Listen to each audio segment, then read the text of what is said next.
গঙ্গাসাগর প্রতিবার হয়, কিন্তু মহাকুম্ভ 12 বছর পর পর হয়। যারা বলছেন 144 বছর পরে হচ্ছে, 2014তেও হয়েছে। 144 বছর পরে কুম্ভ হচ্ছে, এটা ঠিক নয়।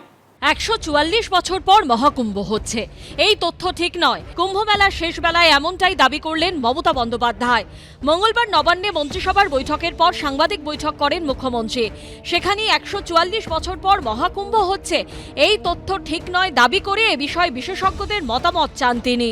P4 insulated water tanks, kitchen and bath fittings, বিশুদ্ধ জল, সুস্থ জীবন, P4 আজীবন। আমরা যতদূর জানি, পুণ্য স্নান যেটা হয় প্রতিবার গঙ্গাসাগরে হয় বলে আমরা জানি, সংক্রান্তিতে হয় এবং নিয়ম কানুন মেনেই হয়। তাই 144 বছর পরে আবার কুম্ভ হবে বা 144 বছর আগে এটা হয়েছে, আমি একটু অজ্ঞ আছি এ ব্যাপারে। যদি কেউ বিশিষ্ট মানুষ থাকেন, আমি তাদের কাছে অনুরোধ করব যে আপনারা একটু গবেষণা করে আমাদের জানাবেন সঠিক সত্যটা কি, সঠিক তথ্যটা কি। কখনো পদপিষ্ট, কখনো আগুন, আবার কখনো বেলুন বিস্ফোরণ। এবারের কুম্ভ মেলায় ঘটেছে একাধিক দুর্ঘটনা, হতাহত হয়েছেন অনেকে।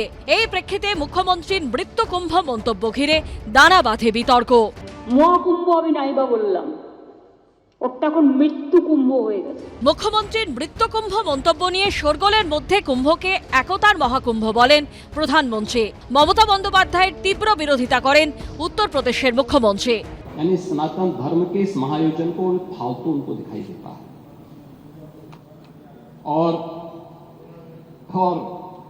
इनके एक और सहयोगी उससे भी 2 कदम आगे आकर के कहती हैं कि महाकुंभ मृत्यु कुंभ में बदल गया है। ये क्या है? समाजवादी पार्टी, कांग्रेस, आरजेडी और टीएमसी के नेताओं के द्वारा सनातन धर्म के जुड़े हुए सबसे बड़े आयोजन के प्रति दिए गए। क्या सनातन धर्म का अनुयायी बनना या सनातन धर्म के किसी आयोजन को भव्यता के साथ करना क्या कोई अपराध है? और अगर अपराध है तो हमारी सरकार इस अपराध को कर रही है और आगे बढ़ेगी। এদিন যোগীকে জবাব দেন মমতা। যোগী সাহেব আমাকে যতই গালাগালি দিন তাতে আমার ফোসকা পড়বে না। আপনারা যখন টাকা অ্যানাউন্স করেছেন, আমি মনে করি পরিবারগুলোকে সেটা ইমিডিয়েট দিয়ে দেওয়া উচিত। ইনসিডেন্ট বা অ্যাক্সিডেন্ট যে কোনো সময় হতেই পারে, কিন্তু ইনসিডেন্ট বা অ্যাক্সিডেন্ট হলে যদি কারো দোষে হয় এবং যদি আমরা সঠিক সময় সঠিকভাবে after incident, after accident planning না করি ঠিকমতো, সেটাতে মানুষ সাফার করে। আচ্ছা, মুখ্যমন্ত্রী কুম্ভে গেলেন না কেন? উনি তো ধর্মপ্রাণা, উনি তো নিয়ম করে কালী পুজো করেন। উনি কুম্ভ মেলাকে কলঙ্কিত করে দেবেন, কুম্ভ মেলার সম্পর্কে বিভিন্ন ধরনের প্রশ্নচিহ্ন দাঁড় করিয়ে দেবেন, কুম্ভ মেলা সম্পর্কে তির্যক মন্তব্য করবেন, 144 বছরের প্রাসঙ্গিকতা নিয়ে প্রশ্ন করবেন। এগুলো সবটাই বিভাজনের রাজনীতি, মৌলবাদী তোষণের রাজনীতি, এক শ্রেণীর দুধেল গাইয়ের কাছে বার্তা পৌঁছে দেবার রাজনীতি, আত্মসমর্পণের রাজনীতি। অন্যদিকে পুরীর আদলে দীঘায় তৈরি হয়েছে জগন্নাথ মন্দির। উদ্বোধন হবে আগামী অক্ষয় তৃতীয়ায়। এদিন মুখ্য সচিবের নেতৃত্বে সেই মন্দিরে 27 সদস্যের ট্রাস্টি বোর্ড গঠন করা হয়। আমি হাইপ তুলতে চাই না, এই কারণে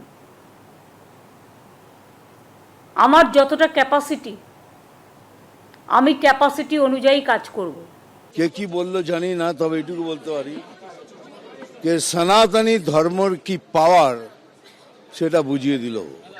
गर्व से कहो कि हम सनातनी है। যোগী সাহেব তো কাউকে ফোন করে নিমন্ত্রণ জানাননি, হাইপ তোলেনি, হাইপ উঠে গেছে, অটোমেটিকলি উঠে গেছে। আর যোগী সাহেব কাউকে ফোন করে বলেননি তোমরা এখানে এসো, সবাই মন থেকে এসছে। দীঘায় মূল মন্দির ছাড়াও তৈরি করা হয়েছে জগন্নাথ দেবের মাসির বাড়ির। তার সামনে নির্মাণ করা হয়েছে ঘাট, তৈরি করা হয়েছে রথ রাখার জায়গা। এবিপি আনন্দ।